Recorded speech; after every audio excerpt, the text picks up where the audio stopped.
Amados irmãos em Jesus, que a paz do Divino Amigo nos envolva, que com Ele possamos estar por uma hora meditando sobre os temas que nos são ofertados pela doutrina espírita e que nós possamos aqui em fraternidade conviver momentos de paz e de harmonia. O dia de hoje, em que os brasileiros se reúnem em torno das urnas para colocarem o seu voto, indicando aquele que irá presidir os destinos da nação brasileira, é um dia de particular reflexão e pede daqueles homens lúcidos, dos homens inteligentes, o mais poderoso recurso de que o homem pode se valer na terra, para pedir ao Pai que possa orientar cada brasileiro ao depositar o seu voto na urna, que possa fazê-lo segundo a sua consciência, e que aquele que for escolhido, seja qual for, embora cada um de nós carreguemos as nossas colorações particulares, que nós possamos ser obedientes àqueles que nos governarão e que nós sejamos capazes de oferecer a resignação ativa e a obediência ativa todas as vezes que os ditames traçados pelos novos governantes não venham colidir com o fundamento da pátria do Evangelho, cuja destinação está traçada para este país, terra do Cruzeiro, onde aportam milhares de espíritos da velha Europa e que vêm aqui experimentar as suas provações e expiações, mas trilhando sob o ditame de uma pátria cristã. Então, que nós possamos orar, vibrar e escolher, mas, sobretudo, como temos dois times, o A e o B, que ao final, na segunda-feira, o Brasil seja um, o Brasil do Cristo. O tema que nós trazemos hoje, que eu me permiti, diante do desafio que o meu irmão Vigílio, que vive jogando casca de bananas para me escorregar, então eu optei por não falar da grande verdade existencial, porque eu teria, na verdade, que falar da verdade de todos nós. Então eu quero falar da minha. Eu descobri. Até porque verdades, cada um de nós tem a sua. Basta dizer que temos dois times hoje escolhendo o governante. Cada um com a sua verdade, cada um com suas escolhas, cada um tem seus motivos. Mas eu estou falando ainda não só da minha, mas da grande. Porque temos todos nós muitas verdades. É verdade que tu gosta de uma galinha com quiabo, não gosta? Não é verdade? Aquela moça, por exemplo, gosta de um bolo de fubá. Também é uma verdade, não é? O moço lá gosta de um pãozinho com manteiga. Também é sua verdade. Mas eu quero falar da grande. Então ela pressupõe uma, que eu escolhi, porque eu também tenho as minhas. E conta-se então uma lenda de que o rei, querendo manter os seus súditos unidos em torno de um objetivo determinado, ele tinha guardado no seu ambiente, no ambiente mais rico, mais cuidado do seu palácio, o espelho que refletia toda a verdade, e o sol então batia naquele espelho e dominava toda a verdade, dominava todo mundo, e todo mundo se iluminava daquele espelho que projetava o sol para todos. Ocupado, interessado com os negócios do reino, o rei não raro precisava precisava transportar-se para outros lugares e deixava alguma dos seus afazeres para outras pessoas realizarem. E o espelho ficava sob cuidado da sua filha, filha única, bela, cuidadosa, dedicada, e que carregava o mesmo destino, carregava os mesmos objetivos do reino. E ela ficava com a incumbência exatamente de tomar conta do espelho. O rei era muito querido no seu reinado.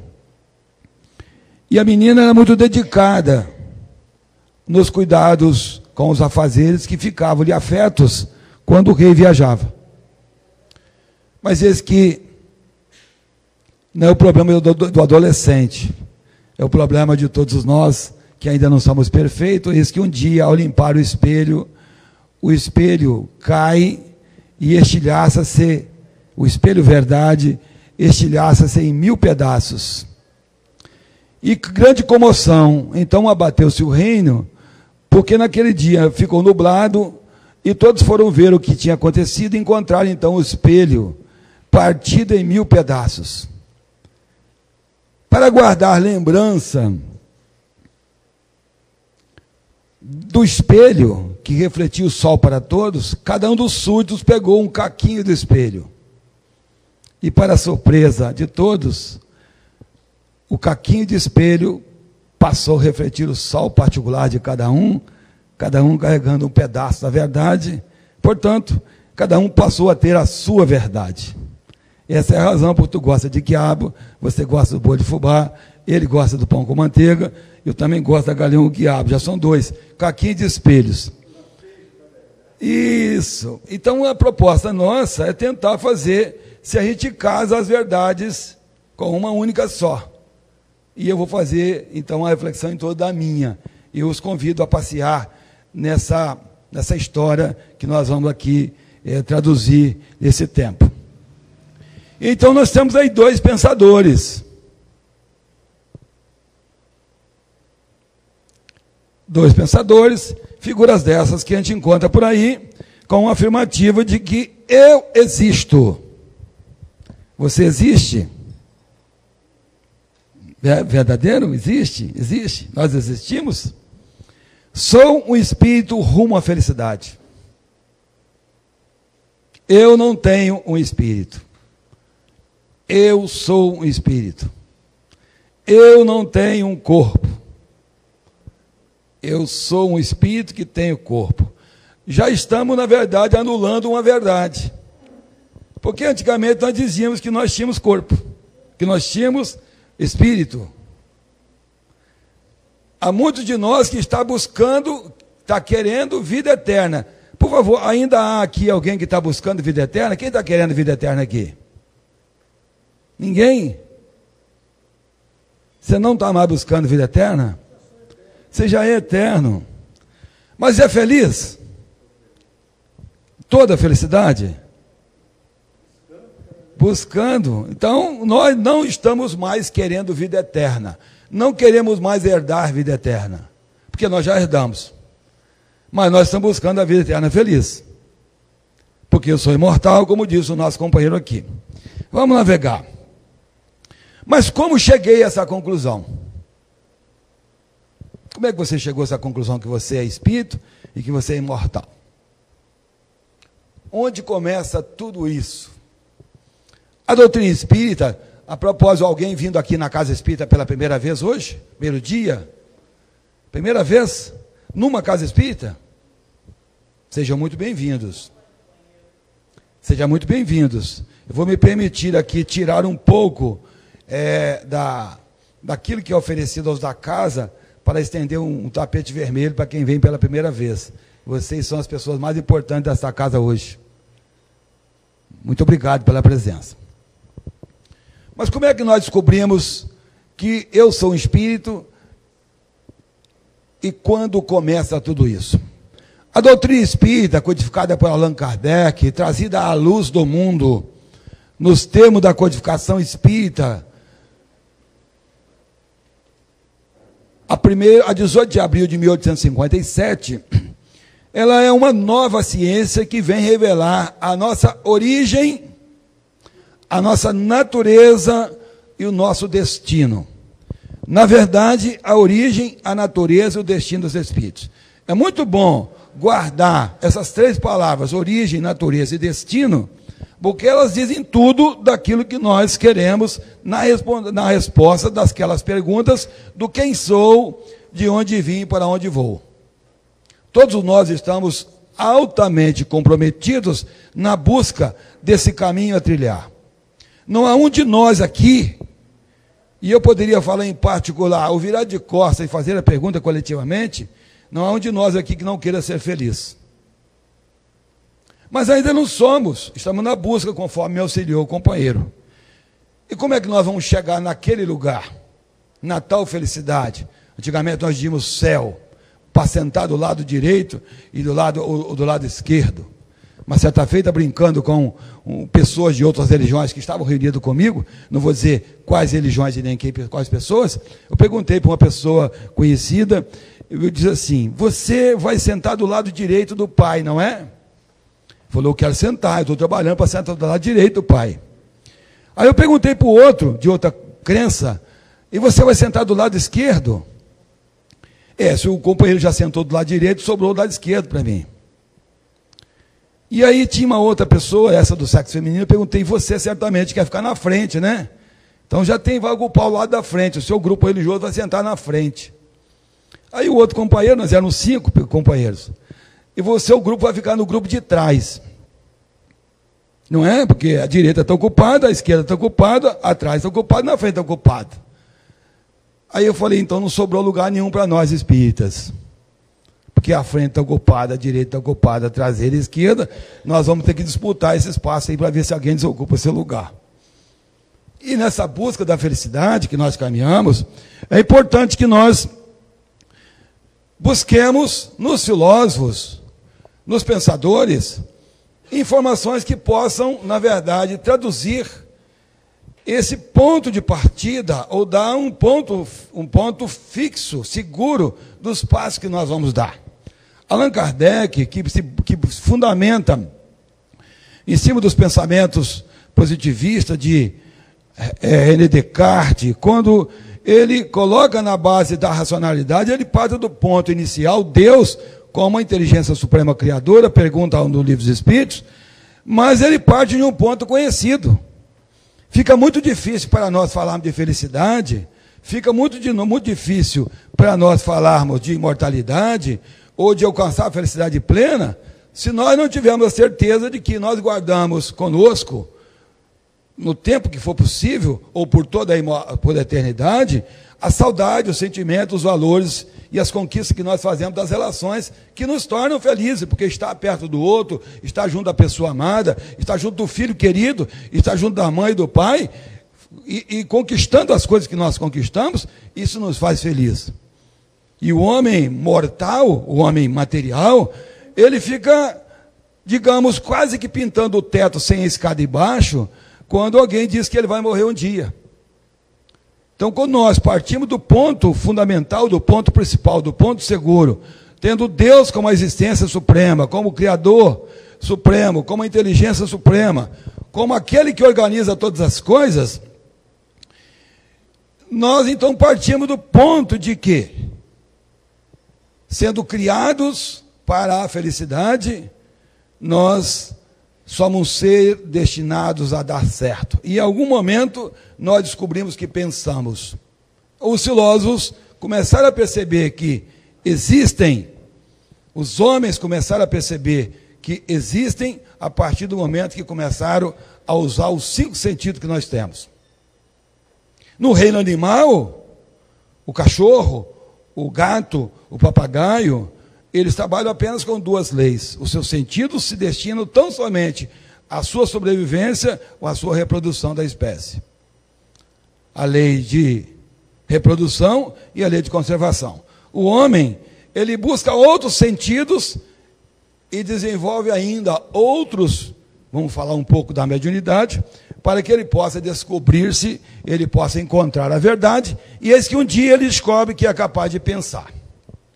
Na codificação espírita, conforme apontamos como ponto basilar do nosso estudo, Allan Kardec anotou na magistral obra que é apresentada em 1019 perguntas. Na pergunta 918, ele faz a seguinte indagação: quais são os sinais indicativos? Porque sinais nós podemos inferir. Quais são os sinais que indicam que nós estamos nos melhorando?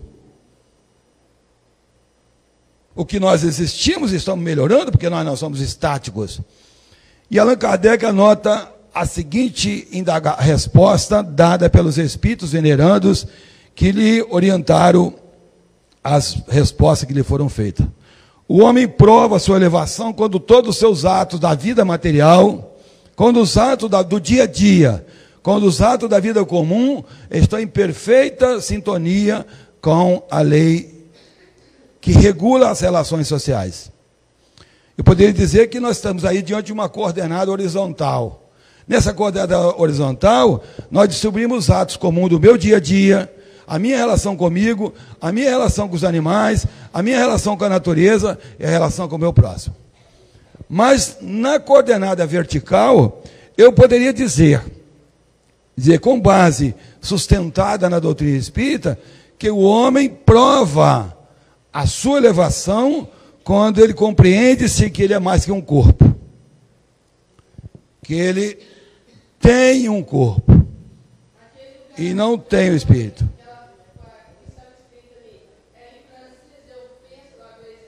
Penso, logo existo.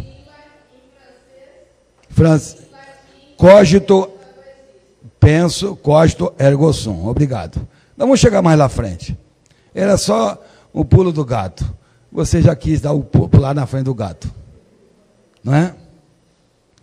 Então é preciso que nós percebamos que nós caminhamos rumo à felicidade, nós somos espíritos.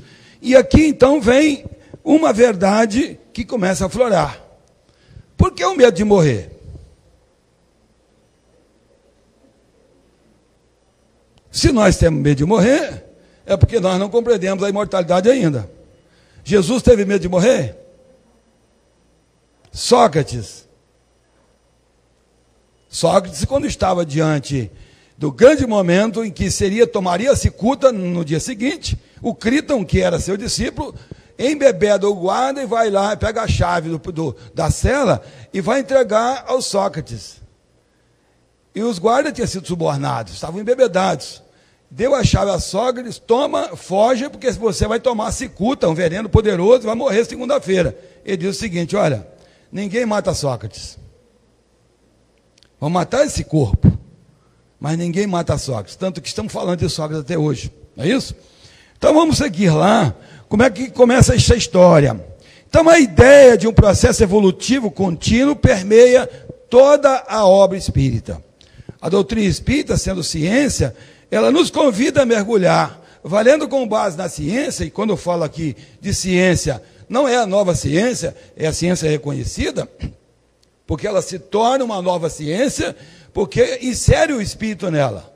A ciência material ainda quer prender o espírito debaixo do balaio, botar no tubo de ensaio e botar na balança. E quer botar na parede e medir, ele tem 2 metros de altura, 40 centímetros. Só que o espírito é inteligente, não consegue, ele não vai se sujeitar aos interesses dos homens. E essa é uma grande dificuldade que a ciência convencional tem de aceitar as ideias espíritas, porque o método da ciência, da investigação, quase sempre está estribado em cima de métodos que se afinam com a ideia de medir a matéria. Nós estamos falando de universo espiritual.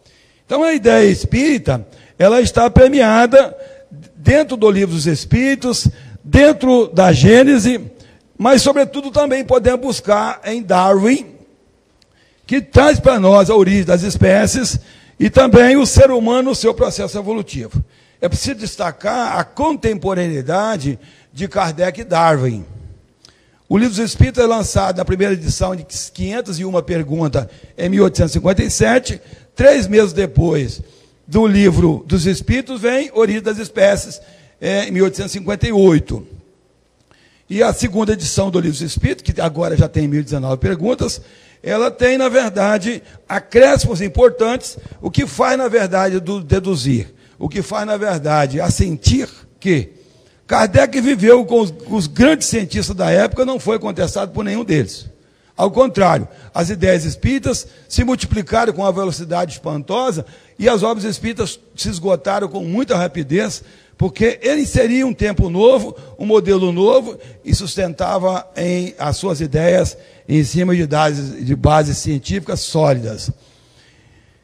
E aí podemos acrescentar, além das 3 obras citadas, o Livro dos Espíritos, a Gênese, e podemos acrescentar essas outras 4 obras que podem ser pesquisadas na biblioteca ou que podem ser adicionadas. Seria ideal que quando a gente tivesse a Casa Espírita, a gente tivesse uma canetinha para anotar. Porque essas sugestões de obra, elas facilitam a leitura ao final dos estudos.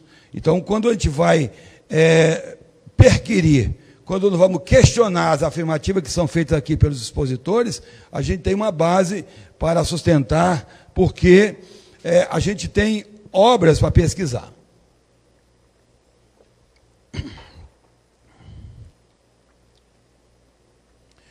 Trazemos ainda outra obra conhecida, Animalidade nos Dois Mundos.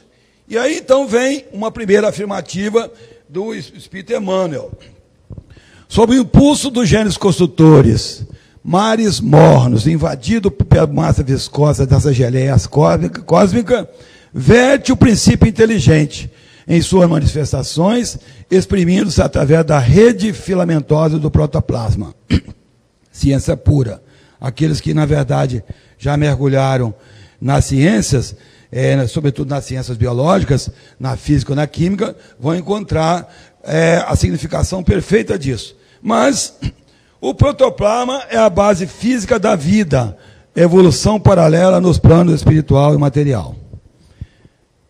E aí, aquela ideia original, aquela ideia primeira, de que o homem foi feito do barro, ela vai sendo provada não pela metáfora que é apresentada na Gênese mosaica, mas ela agora é decodificada por novos conceitos, porque o homem moderno, o homem intelectualizou-se, e intelectualizado ele é capaz de fazer uma leitura mais aprofundada da nossa origem. Porque, em verdade, se nós quisermos mesmo buscar a nossa origem, talvez nós teremos que quebrar já aquelas velhas verdades para colocar outras verdades nos lugares, posto fica muito difícil pensar num tempo atual da tecnologia, da sabedoria, da inteligência de Deus, que tenha sido tão simplista a ideia de formar um boneco de barro à beira de um lago numa sexta-feira, no happy hour, e produzir o homem e depois disso tirar uma costela e fazer a mulher. Essa ideia, ela já pode ser muito mais elaborada, porque a inteligência do homem, neste momento, ela já é capaz de aprofundar esse conhecimento e mergulhar noutras formas de ver a questão, sem tirar da ideia original a seriedade dela. A doutrina espírita não veio jamais contradizer aquilo que está lá, mas veio aprofundar aquele conceito para que racionalmente ele fique explicável e que nós saiamos do universo das crenças. Nós temos dito que a fé espírita não é fé crida, mas é fé sabida. Me perdoe usar esse jogo de palavras para que pedagogicamente eu possa ser entendido. Não se crê apenas porque se disse, se crê porque se sabe. E quando nós cremos porque sabemos, ninguém muda o nosso conceito, ninguém muda a nossa ideia.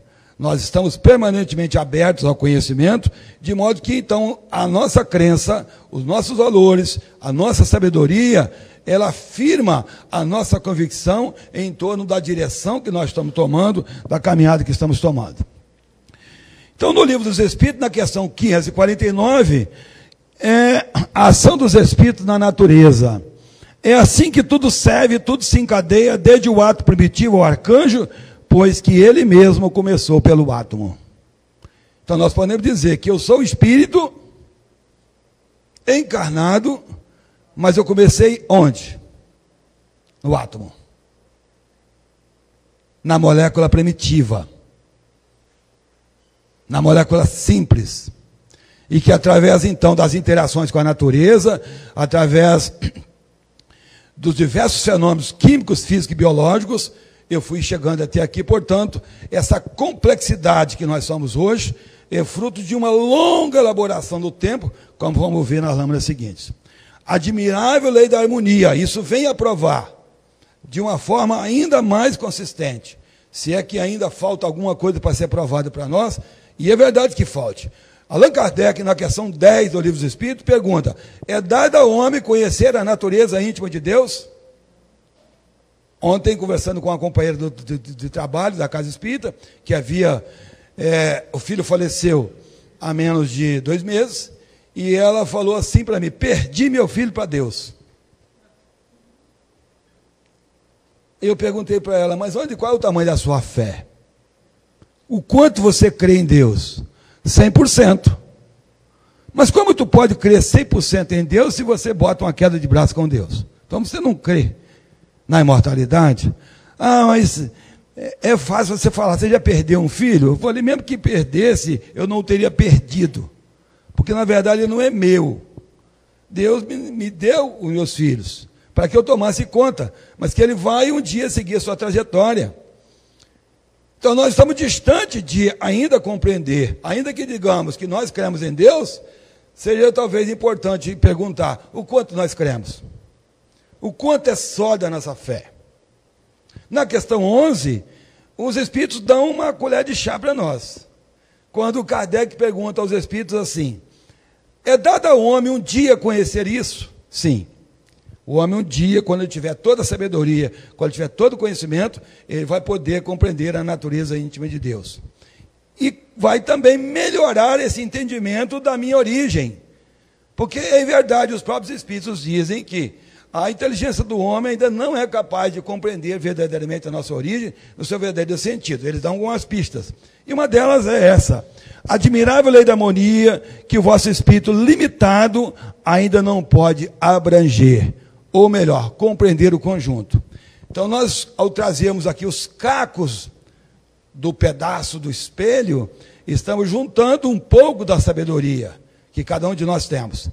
Um pouco da sabedoria, que se aqui carrega alguma, mas com a sabedoria que a doutrina espírita nos traz, ela vai fazendo com que nós possamos, então, sustentar os nossos passos ainda tão vacilantes. André Luiz, no livro Mundo Maior: a crisália da consciência que reside no cristal, a rolar na corrente do rio, aí se acha em processo libertatório. As árvores, por vezes, se aprumam centenas de anos a suportar os golpes do inverno, acalentada pelas carícias da primavera, estão conquistando a memória. As árvores acariciadas, fustigadas pelo outono e acariciada pela primavera, estão construindo a sua memória, que está ficando impregnada no seu princípio espiritual lá latente, de uma trajetória de milhares de anos. A fêmea do tigre, lambendo seus filhos recém-natos, aprende o rudimento do amor.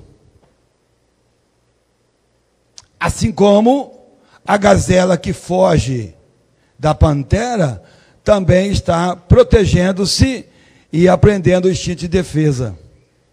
Ela está aprendendo, por exemplo, a direção do vento, que ela sabe que o vento leva o seu cheiro em direção à fera, que consegue identificá-lo. Um aprimora o olfato, o outro aprende a se defender. E o símio, guinchando, organiza a faculdade da palavra. A criança que joga um objeto no chão. Você deu um presente caro, ela joga o presente no chão. O que ela está aprendendo? Danificando o presente, na expressão de alguns, né? Mas talvez ela queira identificar o ruído, porque amanhã depois, se cair uma lata lá na cozinha, ela vai saber que o ruído da queda da lata está armazenado aqui, ela sabe identificar se é uma chave, se é uma lata e se é um brinquedo. Como é que nós sabemos? Porque nós temos uma memória. Então tudo está, na verdade, armazenado.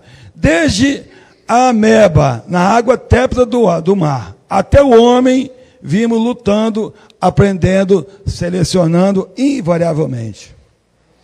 Nós ainda achamos que o trabalho trabalho constante que nos dá força permanente, para alguns de nós é castigo. Algumas pessoas, ao domingo à noite, depois da ressaca da vitória, alguns vão estar felizes, outros estão tristes. Amanhã diz assim: ah, meu Deus, amanhã começa o inferno de novo.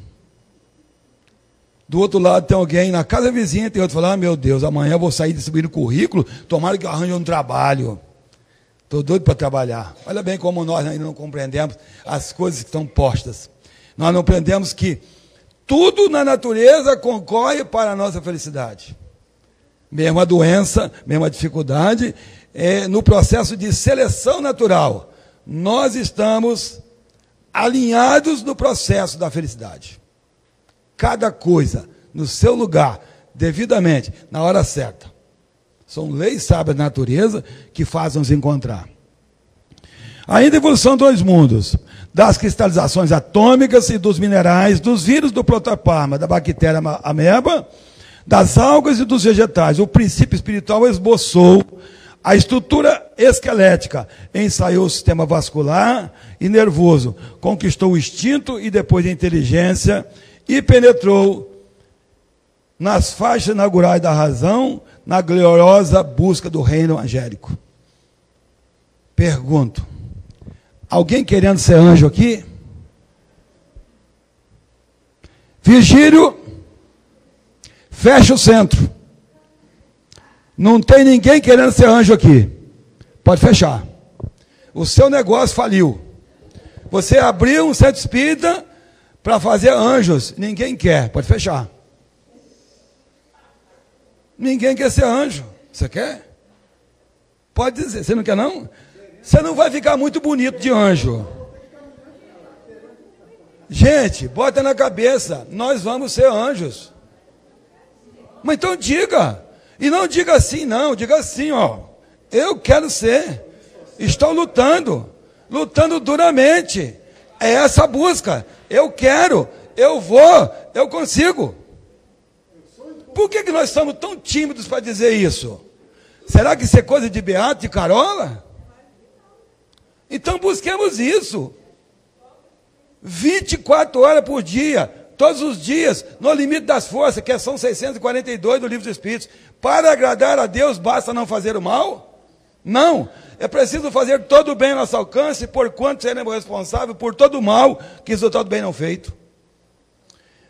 Então, nessa busca, é que às vezes essa timidez, esse aquietamento, quase que uma comodidade da rede, me perdoe os baianos inventaram um produto que atrasa o progresso da nação, chamado rede. As pessoas ficam deitadas, ainda que água de coco do lado. Nós não viemos no planeta Terra. Hein? Pois é. Nós não viemos ao planeta com um passaporte. Pois é. Nós não viemos ao planeta com passaporte, nós viemos com carteira de trabalho. Então, se alguém acha que vai ficar deitado eternamente no berço esplêndido, ao sol do mar, à luz do sol profundo, opa, é a música. A gente pode até no happy hour deitar, mas a vida sugere movimento, porque a nossa meta é sair do reino mineral para chegar no reino angélico. Nós incorporamos 2 reinos aí. Na ciência, lá na escola, é só o mineral, o vegetal e o animal, não é isso? A doutrina espírita incorporou, então, o reino hominal e o angélico. Porque há um passo gigante entre a natureza animal e a natureza hominal. E do reino angélico, compreendemos muito pouco ainda, mas é a nossa meta, o nosso caminho. Então, a benfeitora Joana de Ângeles nos diz na obra Iluminação Interior, na primeira lição assevera que, manifestando-se em sono profundo, deitado na rede, viu? Ei, já são 10 horas da manhã. Já são 10 da manhã. Levanta da rede. Manifestando em sono profundo, nos minerais, só nos minerais, nos milênios, germina mediante o processo de modificação estrutural, transferindo para o reino vegetal, e aí segue-se a cadeia que se vai entrando pelo reino animal, hominal e animal. É provável que os primeiros homens apareceram no planeta pouco diferissem do macaco em sua imagem exterior. E em dúvida também quanto à inteligência. Mas nós já saímos dessa fase. O espírito humano saiu da fase primitiva, mas ainda, lamentavelmente, carregamos muitos comportamentos primitivos. O comportamento egoísta, na sua essência, ele é o comportamento do instinto lá atrás. Quando alguém tira o alimento, e alguém fica com medo de morrer, então eu começo a armazenar. Mas vamos um pouco mais da doutrina espírita. A hipótese da origem do homem, já dissemos. Qual é no homem, em estado selvagem, a faculdade dominante? Um instinto ou livre-arbítrio? Um instinto. Temos ainda comportamentos instintivos. E então, entrando, o Livro dos Espíritos nos coloca na questão 607, 609, 611, e o tempo conspira, 612 em Agênio, capítulo 11, no capítulo 12, e também no capítulo 7, sexto, no item 19, mas em particular, eu quero destacar o item 19 do capítulo 6 de Agênesis. A partir do momento em que o Senhor esculpiu na fronte do ser o tipo augusto, que lhe dá, pela série divinamente fatal das reencarnações, o homem sai do universo do instinto e penetra no reino hominal, quando ganha a capacidade de pensar. Aqueles que foram capazes de observar os fósseis vão perceber que os pré-hominídeos, eles tinham a testa fugidia, a testa que não se projeta para criar espaço para o lobo frontal. E é no lobo frontal que, na verdade, começa a aumentar o tamanho do cérebro para gerar o espaço que lhe permite fazer com que o espírito possa utilizar do cérebro para pensar. Quem pensa não é o cérebro, é outro caco de verdade. O cérebro, o pensamento é um atributo. Muitas pessoas confundem o pensamento com o próprio espírito. O companheiro nos ajuda aqui. O pensamento é um atributo do espírito. Cadáver, 5 minutos depois que morreu, está quentinho ainda, tem cérebro e não pensa. Se você chamar o cadáver para passear, ele não vai. Se o cadáver anda um passeio de tarde, não dá mais, ele não fala mais nada. Nem sente dor. Não reage a estímulo algum. Aliás, o médico, ele faz alguns testes, dentre um desses, a fim de saber se o espírito humano está ali. E então, através do exame chamado eletroencefalografia, ele confirma aquilo que as pessoas chamam de morte cerebral, porque não existe morte cerebral. A morte, para definir, é morte definida pela eletroencefalografia. Os médicos podem dizer melhor do que eu, não sou da área. Mas aqui é preciso registrar por experiência própria, e eu sempre gosto de falar disso, até porque mais tarde vou tratar aqui com alguns companheiros a respeito do trabalho com presos, pessoas que estão presas, pessoas que cometem delitos. Nós registramos pessoas que são absolutamente isentas de consciência. Pessoas que não têm qualquer relação de sentimento aparente, ainda que possa ter isto em si, mas não externa qualquer sentimento. Dizemos o seguinte: eu fiz, faço de novo. Matei, mato de novo. Se está de roubar, eu roubo. Estava preso e vou continuar fazendo minhas bobagens. O que a gente faz com esse ser? Será que esse ser deu errado? Ou ele não alcançou o estágio evolutivo que nós alcançamos? Temos duas hipóteses. Se esse ser não deu certo, então é melhor eliminá-lo. Mas ele é filho de Deus, nosso irmão. Então ele não alcançou o estágio que nós alcançamos, portanto, na nossa verdade, na minha verdade, que eu convido vocês a pensar sobre as suas, talvez seja interessante mudar de conceito, mudar de opinião em torno de alguns valores que nós carregamos. Por exemplo, mudar os valores quanto ao aborto. Ainda há pessoas, espíritos, que aceitam o aborto. Há pessoas que aceitam, por exemplo, a morte do anencéfalo, que não deve ser abortado. Outras pessoas ainda pensam na pena de morte. Outras pessoas ainda pensam, por exemplo, em reduzir a mentalidade penal como se isso resolvesse o problema do espírito ignorante que está lá. Mas essas teses estão postas. E elas vão ajudar daqui a pouco, se tem alguém que queira se aproveitar disso, aprofundar um pouco mais para fazer escolhas. Porque nós estamos no processo de seletividade natural. Em qualquer momento, quando você senta-se à mesa ou conversa com a tua esposa, hoje eu quero comer isso ou aquilo, estamos fazendo seleção. Quando você senta na mesa, escolhe o arroz, é que escolhe, não escolhe mais não, agora está escolhido já, né? Estão fazendo seleção também. Quando você pega o pé de alface e tira lá as folhas que não servem, seleção. Quando você está escolhendo o seu namoro, está namorando, escolhendo, está fazendo seleção. Embora algumas coisas não sejam selecionáveis, porque a lei aí ela é fatalista, é determinista. É claro, na nossa visão, porque tudo tem uma razão de ser, tudo tem um fundamento. Então, como é que nasce o pensamento? O pensamento surge pela corrupção do instinto. E o que nos diferencia dos animais, e o que nos dá, na verdade, a capacidade de fazer escolhas, é o pensamento. E o que é pensar? O que é pensar? Pensar é elaborar ideias, amarrar uma às outras para conquistar um objetivo. Quando você junta uma ideia com outra, e com outra, você organiza as ideias e ela constitui, então, um projeto pessoal. Vira ao centro hoje. Acorde de manhã, escova o dente, escolha a roupa, pega a condução, veja a hora, chego aqui. Aliei um monte de ideia. Roupa, escovar dente, vestir o carro, abastecer o carro, chegar na hora certa. Isso é pensar. O cachorro não sabe fazer isso. Embora a gente já sabe que tem alguns que parece que, digamos assim, o meu cachorro, eu digo assim, vai buscar a bola, ele sabe. Ele vai lá buscar a bola. Chega lá em casa, ele leva um chinelo para todas as pessoas que chegam lá em casa. Ele pega qualquer um.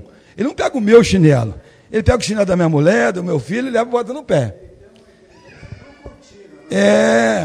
A inteligência dele é fragmentária. Ele não consegue ainda associar o tamanho do meu pé com o chinelo, a cor do chinelo. Ele podia pensar o seguinte, o chinelo dele é azul e é o maior. O da minha mulher é o vermelho, o do meu filho é o branco. Ele não sabe fazer isso, ele leva qualquer um. Se tu chegar lá, ele leva o meu.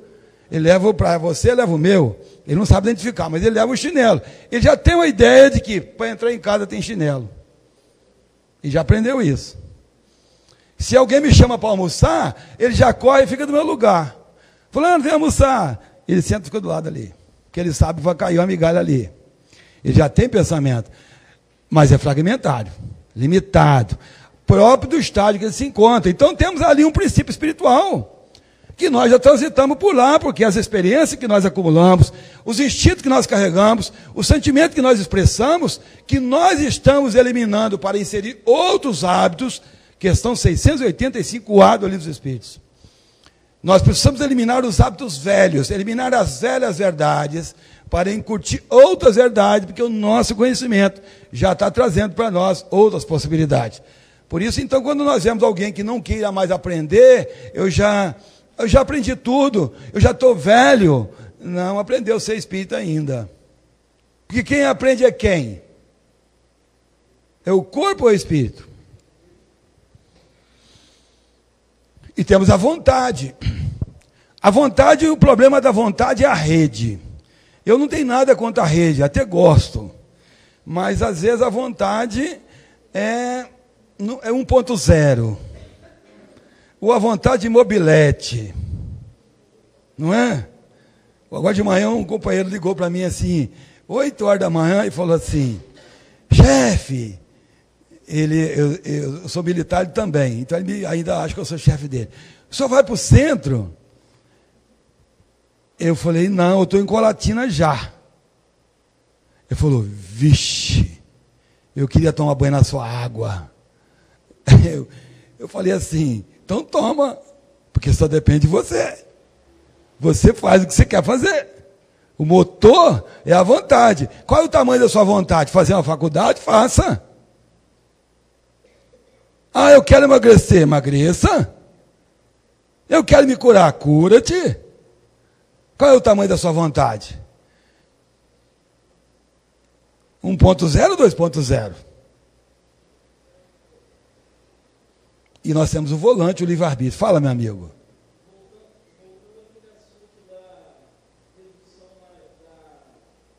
Menor idade.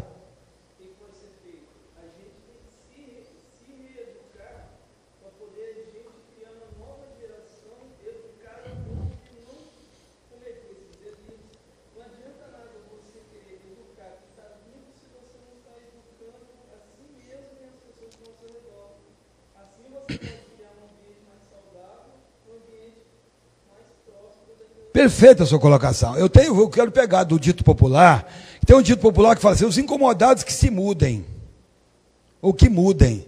Verdade, quem são os incomodados? Somos nós, não somos? Os menores infratores não estão nem aí que estão incomodando a gente, concorde?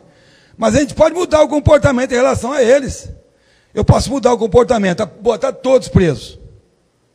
Ou eu posso cuidar deles para que eu possa transformá-los. Como o ser humano é um ser moldável, é um ser aperfeiçoável, perfectível, por que não mudar o processo de ver? Por que não mudar a minha atitude? Por que não mudar a minha atitude com relação ao menino que está lá na rua, 9 horas da manhã, de uniforme, com a mochila nas costas? Qualquer cidadão brasileiro que vê um menino na rua, às 9 horas da manhã, de uniforme, com a mochila nas costas, sabe, esse menino está fora da escola. E se ele está fora da escola, ele vai ser alvo de ataque de alguém que vai se aproximar dele, daqui a pouco ele se tornar um menor desse por aí. Eu posso mudar o conceito. A gente ainda está muito inclinado a mudar os outros. Mas o único espírito que eu posso mudar, qual é? Eu. Não o meu. Não o meu espírito. Eu posso mudar. Somente eu posso mudar. Porque eu tenho vontade de livre-arbítrio. Eu penso, eu sou capaz, utilizo os recursos para o que eu tenho que fazer. Então aí vemos duas frases de Jesus. O que semearmos, colheremos. Estamos buscando a felicidade. A semeadura não é obrigatória, a colheita é. Lá na roça, o meu povo fala assim, quem planta, colhe. Assim? Quem planta, colhe. Vai colher. Agora, se nós semearmos amor, na outra vertente, o amor cobre a multidão de pecados. Então, a misericórdia divina oferece recursos para o espírito que se dispõe ao trabalho, que se põe ao exercício da justiça, de fazer ao outro aquilo que eu quero que me faça, de dar a essa criança, no caso, ou na transformação, fazer com que eu possa ser agente multiplicador e fazendo desse ser complicado o meu laboratório existencial.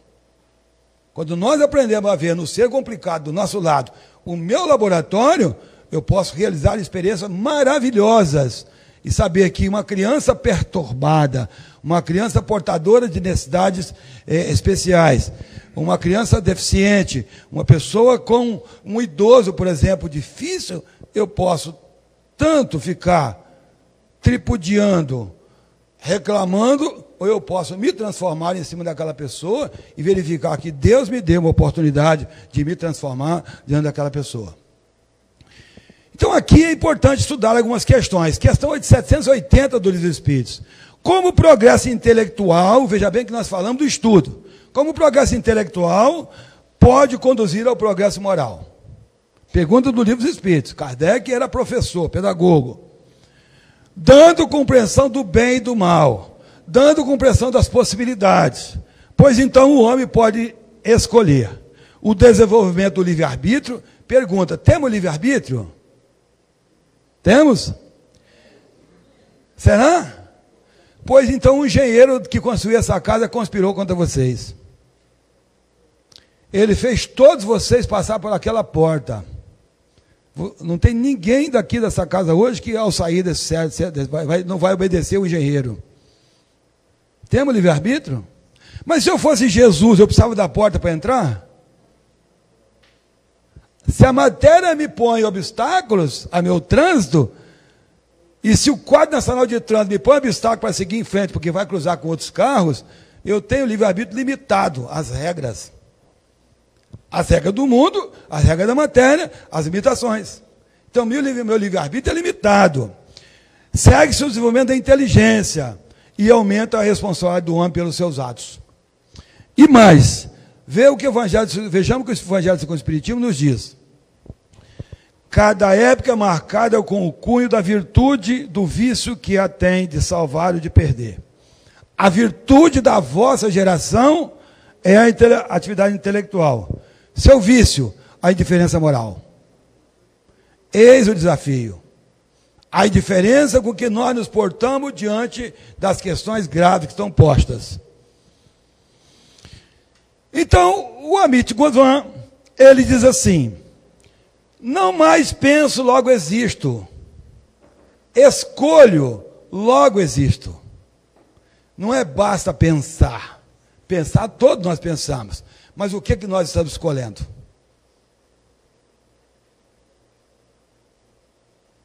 O que nós estamos escolhendo? A consciência de mim mesmo, a compreensão da essência que sou, me traz a representação material, o corpo, como um meio para atingir o fim essencial. Então o corpo é meio. Essa é a verdade. Essa é a minha verdade. O corpo é meio. Quando então nós gastamos longo tempo em cima do corpo, temos dificuldade de entender a realidade física da vida, da morte inclusive. A felicidade plena, sou feliz por causa das minhas escolhas. Eu escolho ser feliz. Eu escolho ser feliz. Então o conhecimento me mostrou que eu podia me conhecer.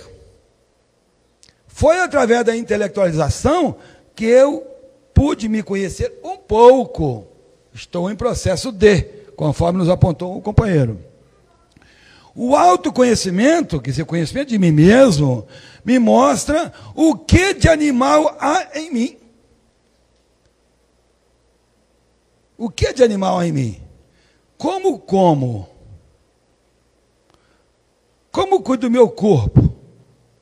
Como estabeleço a relação, a interação com as outras pessoas no campo do sexo e outros valores? Para muitas pessoas, a lâmina de baixo, o sexo, comer, armazenar, o egoísmo, sou melhor que todos, não preciso de ninguém, não preciso de limite da liberdade, para muitas pessoas é a verdade delas. São as verdades, e elas defendem intransigentemente dos pontos de vista delas. São as verdades, são os cargos do espelho dela. Então, por isso, cada um de nós está no seu estágio evolutivo, cada um no seu patamar evolutivo. Então, é preciso o autodomínio.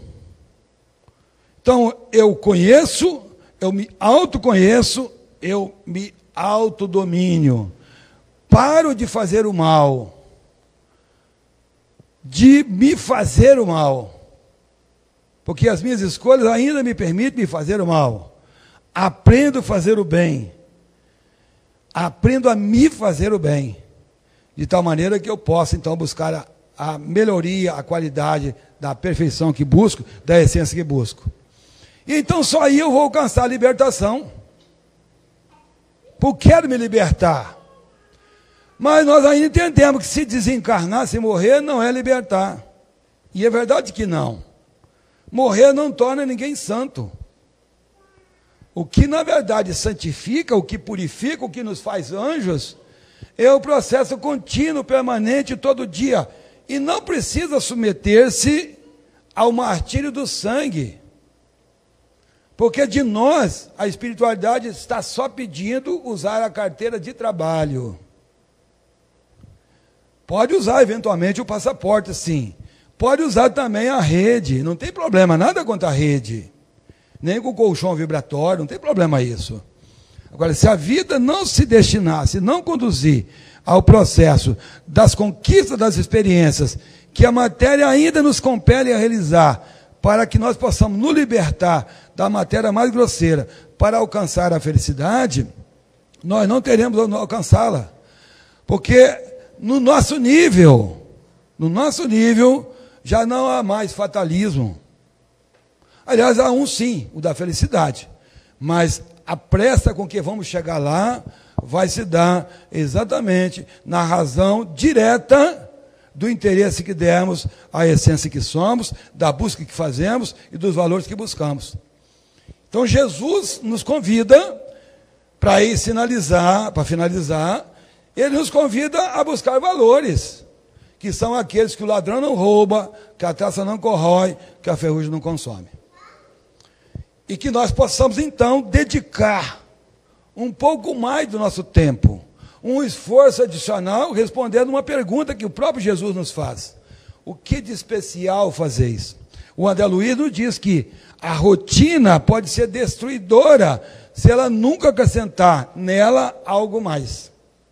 Se nós repetimos anos após anos os mesmos gestos, o que de acréscimo ela está acrescentando em nós?